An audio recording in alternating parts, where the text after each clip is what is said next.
மனிதர்களுடைய மனநிலையை நமக்கு நினைக்கும் போது சிரிக்கலாமா இல்லை சிந்திக்கலாமா அப்படின்னு சொல்லி தோணும். ஏன்னு சொல்லி பார்த்தோம்னா, நம்ம பிறருக்கு ஏதாவது ஒரு தீங்கோ இல்லை தீய செயல்களோ நம்ம பண்ணும்போது இறைவன் அப்படியே புத்தராட்டம் அமைதியாக உட்காந்துக்கணும் அப்படின்னு சொல்லி நினைக்கிறோம். அதே பிறர் நமக்கு ஏதாவது ஒரு துன்பம் செய்யணும் அப்படின்னு செஞ்சாங்கன்னாவே நம்மளுடனே ருத்ர தாண்டவம் ஆடக்கூடிய சிவபெருமானாட்டா அப்படியே ருத்ர தாண்டவமாக இருக்கணும் அப்படின்னு சொல்லி நினைக்கிறது எப்படி பாசிபிள்? இது எப்படி நடைமுறை சாத்தியமாகும்? எய்திலார் குற்றம் காண்பது போல் தன் குற்றம் காண்பின் தீதும் உண்டோ மண்ணும் உயிர்க்கு.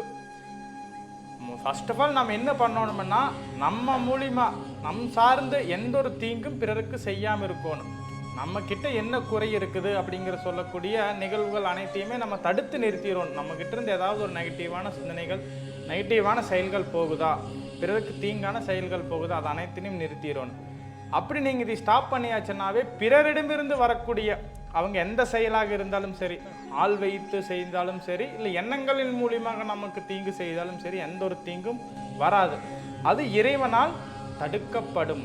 தீதும் நன்றும் பிறர் தர வாரா. அருட்பெரும் ஜோதி அருட்பெரும் ஜோதி தனிப்பெரும் கருணை அருட்பெரும் ஜோதி.